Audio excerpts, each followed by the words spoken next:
businesses, you need to evolve as you come in, you have a vision, you have a plan, but you got to be open to being able to pivot. When Learn It first started, Ted, we did mostly computer training, but as time evolved to better serve our customers, now we focus a lot more on soft skills. And I hate using those terms, soft skills, because I really think that they're more power skills, everything from emotional intelligence, adaptability.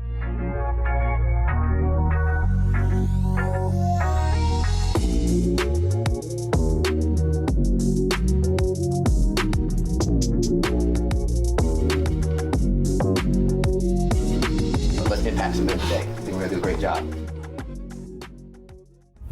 What's going on, guys? Welcome back to the Modern Man Podcast, where we connect men in pursuit of their potential. Join us as we embrace discomfort, cultivate community, and put wind in each other's sails. And if you're looking to step your personal game up, be sure to check out the Noble Knights Mastermind group. And also, don't forget to hit like, share, and subscribe to this podcast and get more wind in your sails from guests like the one we have today. I'm excited to introduce author, speaker, CEO of Learn It.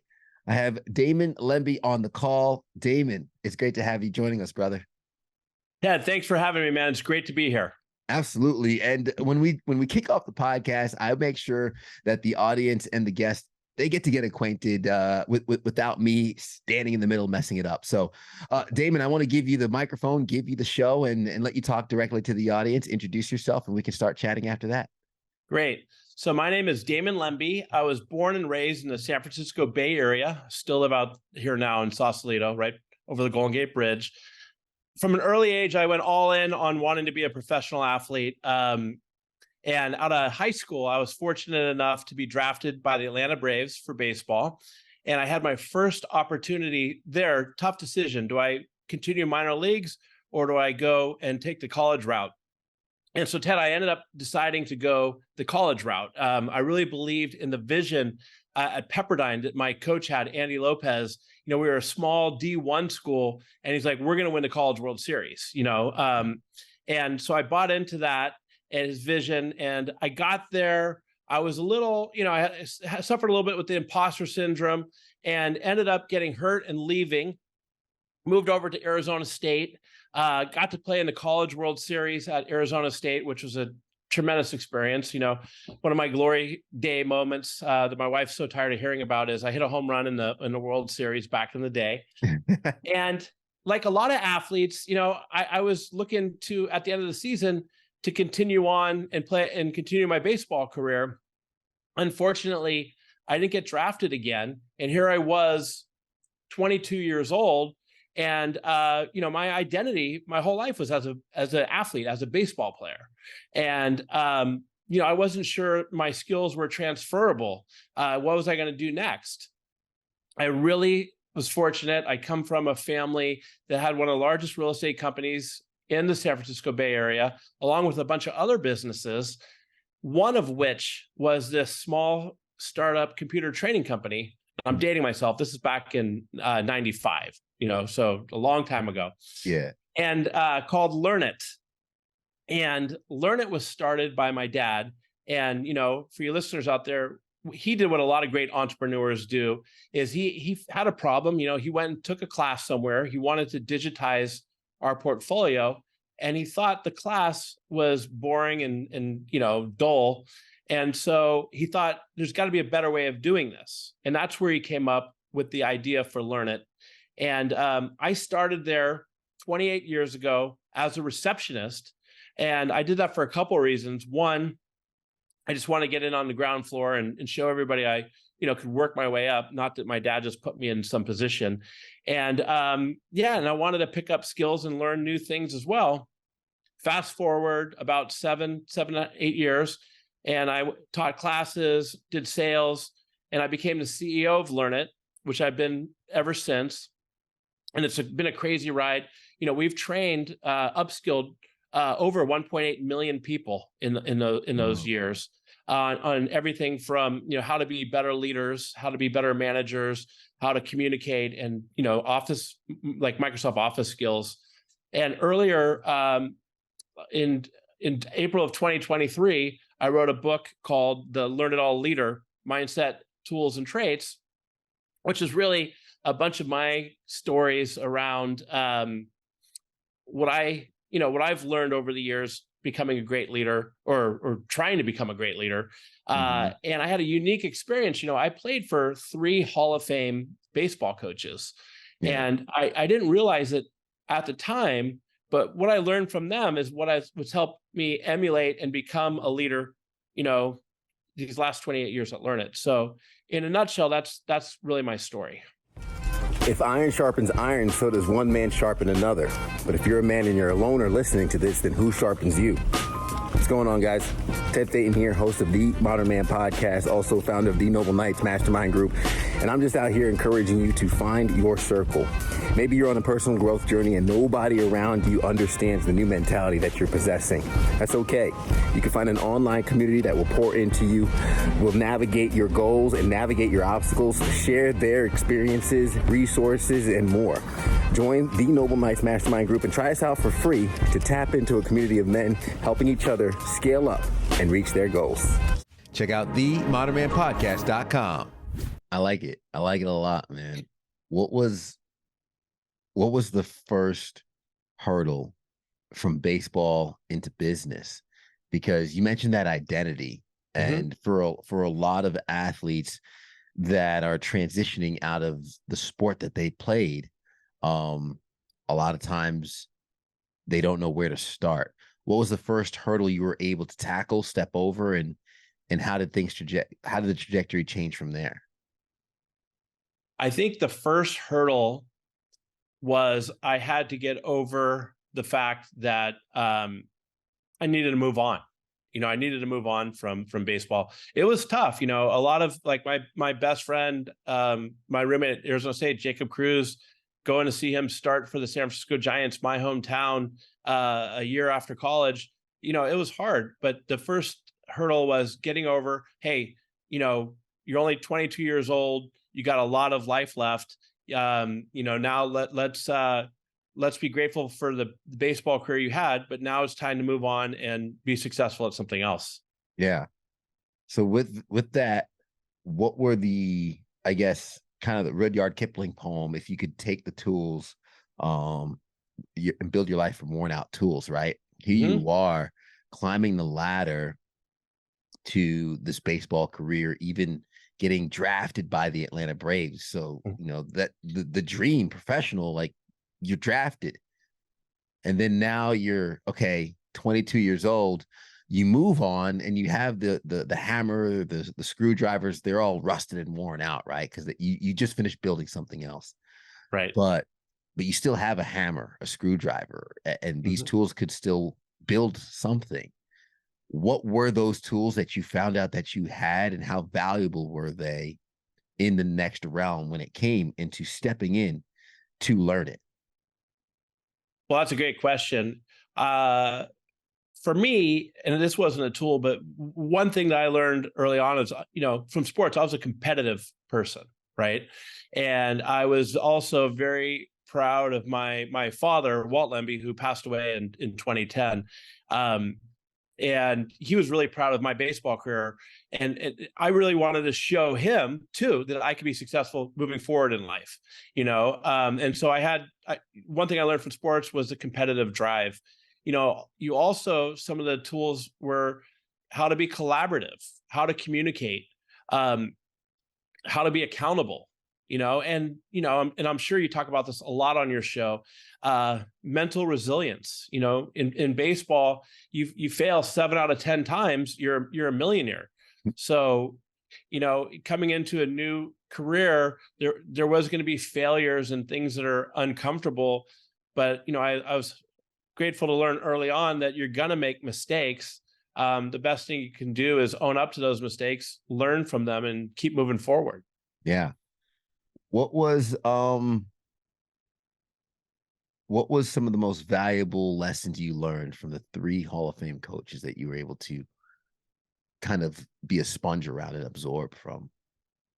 So one was, like I talked about at the beginning, was having a clear vision, a clear goal, even considering it like having a moonshot goal, something that, if you what do they say? What's that old saying? If you shoot for the moon and you land in the stars, you're still better off, right? Yeah.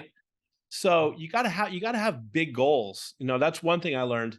Another thing that I learned is, and this isn't something from the great coaches. I've had some bad coaches too. And one of the things I learned from a bad coach is that doesn't matter who it is, but when you have a team and you're managing a team yourself, you should celebrate the wins and give credit to the people on your team. Give credit to people on your team. Don't be out there taking all the credit yourself. And then when things don't go well, as a leader, own up to it yourself. Own up to it and say, hey, I made this mistake. It's okay. And be supportive instead of passing the blame on to everybody. I also learned early on that, like my book is called The Learn It All Leader. In my view, the definition of a leader you don't have to manage a team of 10 or coach a team of 10 or 2 or 100. We all have the ability to be leaders ourselves, and it all starts with self-leadership. And I think that that's one of the things that these coaches help teach me is like, hey, you need to take care of yourself on and off the field. And the same is true now, 20 plus years later, it starts with taking care of yourself and being a self-leadership, and believing in yourself before you can move on and help lead, whether it's your family or a company. Yeah. Finally, the other big thing that I learned that's helped me is I mentioned at Pepperdine, I had imposter syndrome. I started off, I was a high school All-American. I came in, everybody was as good as I was, right? Or better. And I'm like, that inner critic is like, do I even belong? Am I good enough to be here? By the time I got to Arizona State, I just kind of said, screw it. I'm going to do the very best I can do. I'm going to stop worrying about what other people think. And I'm going to put 100% of my effort out there.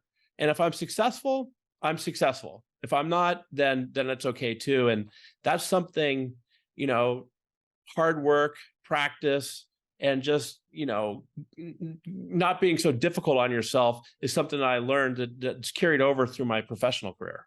Yeah. No, that's fantastic and all extremely useful, especially when you're running a company like Learn It. What was, I guess, the roadmap and the next few years and really the next 23 years to where we find ourselves now that led to, you walking in day one as the receptionist to now the CEO looking at over 1.8 million people served and upskilled? Yeah, I mean, one of the great things I think about how my dad went about starting businesses, we had everything from a mortgage company to a Chinese restaurant, is he didn't build a 15-year business plan. He just said, this is an idea, let's just do it and make it happen. And so I think businesses, you need to evolve as you come in, you have a vision, you have a plan, but you got to be open to being able to pivot. When Learn It first started, Ted, we did mostly computer training, but as time evolved to better serve our customers, now we focus a lot more on soft skills. And I hate using those terms, soft skills, because I really think that they're more power skills, everything from emotional intelligence, adaptability. And so, we've pivoted over the last 12, 15 years to better serve our customers and their needs. And as Learn It continues to evolve, we want to stay a pace or two ahead of what our customer needs are, because a lot of times they don't even know what they need. Like Henry Ford said, if I ask my customers what they need, they'd tell me to build a faster horse, right? So I think it's important when you're running a business, a team, or whatever, is to always be curious and really look to see what's out there as far as what your customers' needs might be, or what direction you want to take your organization. How do you handle setbacks in business? Where I know from when I played football and I was a cornerback, so it would be disheartening if a fade route got past me. Yeah, for a touchdown. They score the touchdown and it's all on me. I didn't have the safety over the top to cover. We're in man coverage, and I got beat there. There's no way around it. And you get to the sideline, and your coach says, "All right, man, short memory. right? Next play, get out there. How do you handle setbacks in business? I imagine there could be benefits in short memory, but there's also probably lessons to be learned, right? Much like out on the playing field. So how did that translate for you, and how are those handled? So I think setbacks professionally, there's been, quite a few. I've had some successes, had some failures. One of the biggest mistakes that I made early on was back in the .com days when things were going really, really well, especially out here in the San Francisco Bay Area, is we overexpanded. We opened up too many offices across the country. And I kind of went against my dad and our board's recommendation of, they said, hey, be careful, let's be conservative. And if I didn't have our family support, we wouldn't be here 28 years, financially, because it was a tough ride. And but during that time, I never gave up. We never gave up. We focus on what we need to do to make through those tough times. And I didn't have a short memory. I really wanted to, reflect on the mistakes or the decisions we made, so we could learn how to do things differently in the future. And one of the things that I've kind of come up with is, I call it purposeful awfulizing. And so what that means is, let's say you have a very big decision. It's opening up new locations, moving to a different city, whatever that is.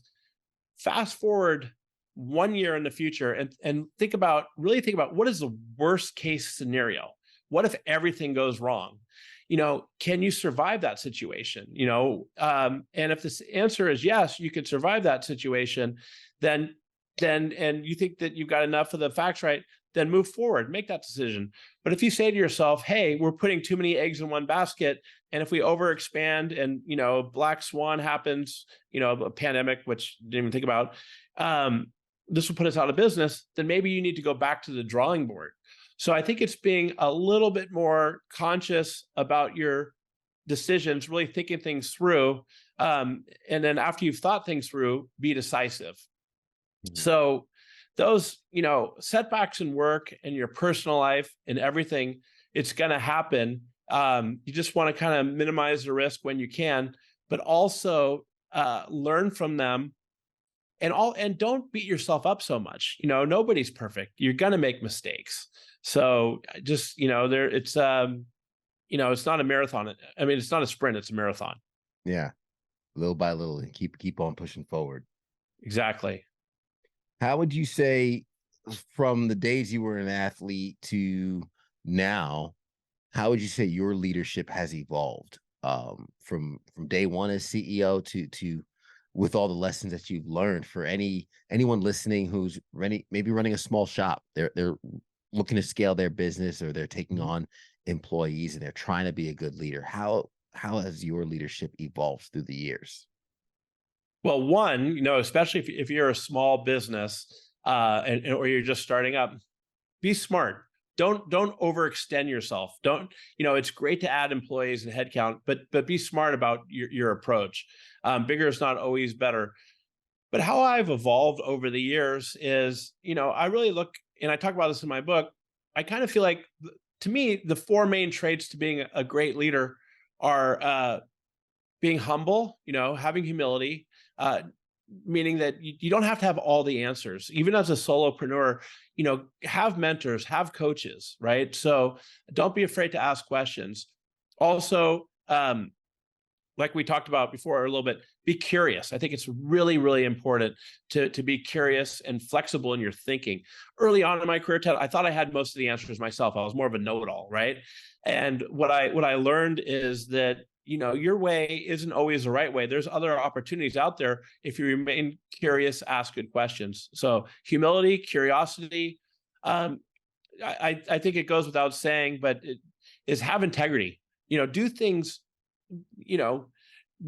if you go about your job and your life with integrity, then you're not trying to backtrack and figure out what your, shortcuts you're taking. Just do the right thing. And that's something I learned from Andy Lopez, my baseball coach again. He had two rules. First rule was show up on time. talk about time management. You and I did before the show. That's easy. The other rule was just do the right thing. And so sometimes the players would ask Coach Lopez, well, what do you mean? What does that mean? Do the right thing. It's too broad. He's like, you know what it means. It's do the right thing at all times, whether people are watching you or not. So, and then the fourth trait to me is to have courage. And what I mean by have courage is getting out of your comfort zone, trying things that maybe you're, try something new, try something different, get out of the status quo. And I'm a big believer that real growth can't happen. I'm curious to see what you think, Ted, but real growth can't happen unless you step out of your own comfort zone. Yeah, I think growth only happens beyond the comfort zone. Yeah. Comfort, I think, is the opposite of growth. And not to kind of demonize for anybody that's listening with their feet up on the couch. You can stay there because rest is also important. Leisure is important, but it's my old podcast used to be called No Rain, No Rainbows. And it was talking about everybody wants the sunshine. It's what we say at the end of the episode. Everybody wants the sunshine, but they don't want the rain. And the meaning behind that is the rain is the actual vehicle that delivers the nutrients for growth. Nobody likes the rain, but you need the rain. Sure, the sun can enact the photosynthesis that helps the whole chemical process go, but without the rain, you don't get the nutrients in the first place. So to your point, I think growth is a necessary part. Pain or discomfort is a necessary part of growth. Yeah. And it's just, I think as you get older too, you just kind of learn, like, just stick your neck out there and try things. Do things, and whether it's your diet and eating healthier, or work, you got to get out of your comfort zone. Otherwise, you're going to be stuck in the status quo. And I just don't think that is as intriguing or as fun. I think it's fun to try to evolve and get better. Yeah, and the interesting thought I keep having recently is, what is the worst that could happen? And Love it. like what you mentioned beforehand, right? Because our bodies automatically go to I'm going to be homeless and I'm going to die, right? The excommunication. If you got ostracized from the group, it meant instant death. But you're, again, like you mentioned, be conservative, be smart, right? If you're going to end up homeless in the next year because of the decision, maybe it's not the best decision, but you can take risks. You can lose a little bit here, take a failure there, but you only have to win 3 out of 7 times and you're a multimillionaire, like you mentioned. And as true as that is for baseball, it actually has a lot of weight in business as well, because your successes tend to outweigh your losses by a mile if you're betting right. Yeah, and exactly right. And it's like, say for instance, when I started speaking, I was nervous about it. You know what I mean? But what's the worst thing that could happen? You fall on your face, right? You don't do well, but so what? Newsflash, everybody has their own lives. So people, they may laugh or they may think about it for a second, but then they go back to their own concerns. They don't think about you anymore anyways, right? Correct. So don't be held up by when at all possible, the fear of failure. And then also it comes back to, I think, delayed gratification, right? I think that's part of, like, with the rain and the rainbows too.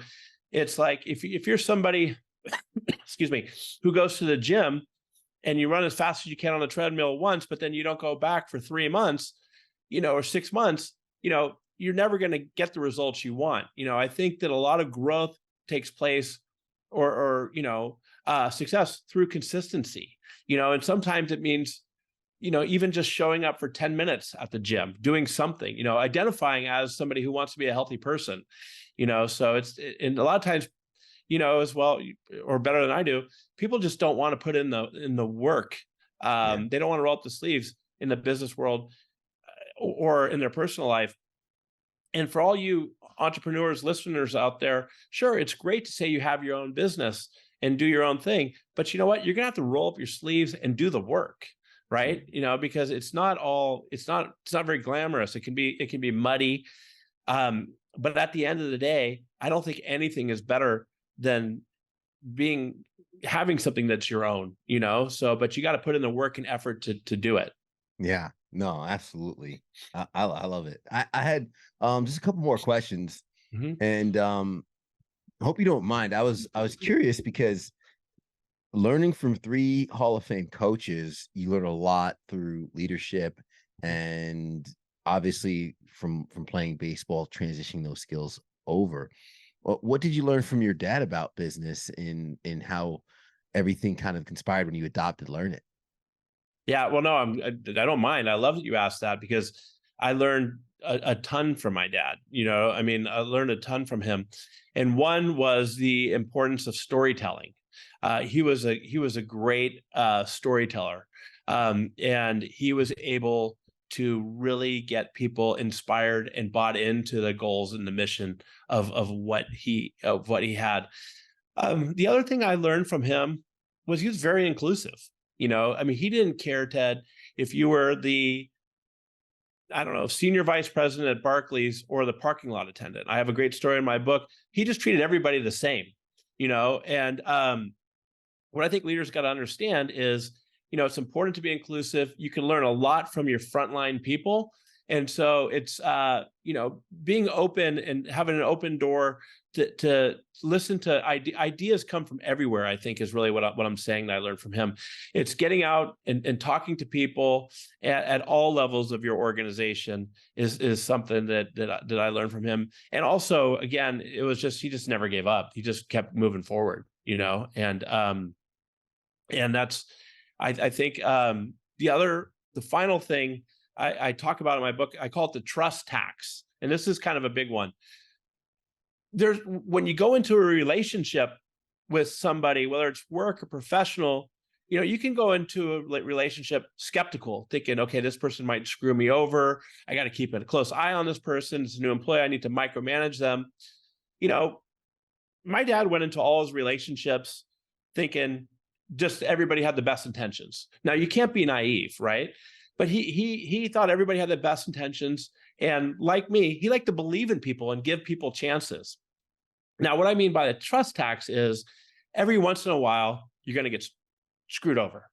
Mhm. I mean, and so if there's, if you have relationships with, just say, 10 people, and 1 out of 10 people screw you over, well, that's just a tax you have to pay on it.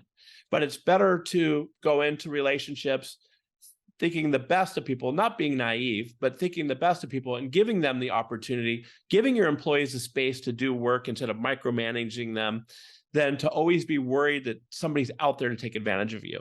I think that's just, I mean, that's really helped me. I brought on a lot of people early on in their career and given them the opportunity to try things and believed in them. And that's something I really learned from my dad, that you're going to have some people that take advantage either on purpose or not on purpose. But overall, you're better off coming into a relationship thinking that being trustworthy. Yeah. Hey, that's how I tend to lead. I lead with trust and until proven otherwise, right? Yeah, exactly. And that's fortunately so far has yielded more benefits than regrets. And I test, 3, 2, 1. I prescribe to that thinking as well. and Yeah. and I agree wholeheartedly. Damon, I want to make sure that our audience has a way to connect with you, and follow more of the work that you're doing. What are some of the best links for people to learn more about your book, The Learn It All Leader, and of course everything that's being done with Learn It? So starting with Learn It, our website is learnit, learnit.com.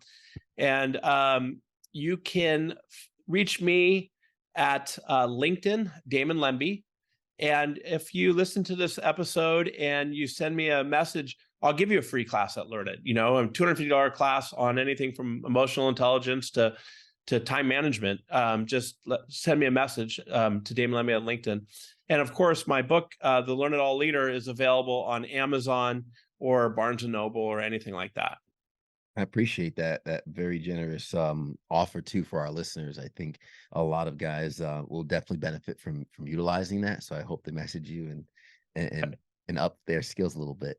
I love it, and I love feedback too. Go through the class, tell me what you thought, tell me what you learned. Anything we could do differently or better, I think that's super helpful. Absolutely. Last question, Damon, and I don't mind if you have to reflect on this for a second because it's usually the heaviest one. I always ask at the end is, what is something that you've seen or something that's happened to you that shapes the way you view the world as a man?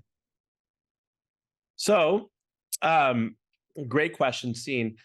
So one thing that's happened to me as a man, is 7 years ago. I don't talk about this all the time, but 7 years ago, I was diagnosed with inherited retina disease, which affects your central vision. It doesn't affect my peripheral vision, but it makes it difficult for me to do things like play tennis or drive or stuff like that, or unfortunately maybe even play catch with my son Wally, who's named after my dad.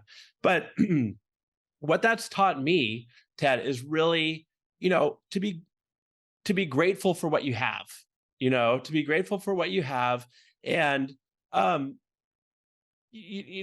sometimes there's just little things like your sight or whatever you just don't even consider. You know what I mean? You don't even consider. And then when part of that is taken away from you, it makes you be grateful for the other healthy things that you have in your life, or all the great things. And like I mentioned to you earlier about being engaged with your kid and everything, it just makes you, it helped me become a more grateful person. And as much as I wouldn't wish it on anyone, it's just another obstacle that comes up as a man or as a human being. And my goal is to really work within my constraints and be a great dad, continue to be a great leader at Learn It. And yeah, like, I'm not going to go blind from it, but it just makes things more difficult. So that's something that's happened to me that I've had to learn how to adjust and deal with. And that's just how life goes. Yeah. I appreciate you sharing that and really admire your mindset with it too, in terms of rising to the occasion and continuing to show that leadership, show that courage, and see the glass half full through it all. Damon Lembi, CEO of Learn It. This has been a fantastic conversation. I appreciate you taking the time today. Ted, I've really enjoyed it. Thanks for having me. Yeah, no, my pleasure. And I'm going to share a couple gems really quick that you left along the way. I'm not going to lie, I was typing a lot. Move on from the old identity, let it die. I asked the first hurdle, and for a lot of folks going through the transition, whether it be from athlete to business owner, from even from somebody who was working at a job under a title, and you are now finding yourself in a new situation, you have to let the old identity die. Let it go, move on, because you still have tools. They might be worn out, but effective tools that could be used in this next chapter of your life. Those tools that transfer over, specifically from sports, the competitive drive, collaboration, accountability, dealing with failure, communication, learning from Hall of Fame coaches, teaching to have a big vision, a hairy, audacious goal, celebrate the wins, give credit where credit is due. If you mess up, fess up. And of course, having self-leadership, understanding how important it is to lead oneself as much as so, if not more so, yourself than others. And then the inner critic is a lie. The inner critic will lie to you. The imposter syndrome will sneak up on you, tell you don't belong in places that you very much do belong in, because the evidence is there. Always be curious, learn to pivot, and then just make it happen. Just do it. Don't quit. Be smart. Don't overextend yourself. Bigger is not always better. Show up on time. Do the right thing. Focus on delayed gratification and the importance of storytelling along the way. Those were just some of the gems that were coming out rapid fire. David, you were a machine gun of gems today, so I appreciate that. But to the audience, I appreciate you guys rocking with us all the way to the end. I'm going to ask that you hit that like button, that subscribe button, share this with a friend can get value from it as well. That's a huge compliment that you can give us, and be sure to leave us a rating to let us know how we're doing. But thank you again to Damon. Thank you to you guys making it to the end. And as we always say, everybody wants the sunshine, but they don't want the rain. But you can't get the pleasure without first the pain. Let's grow.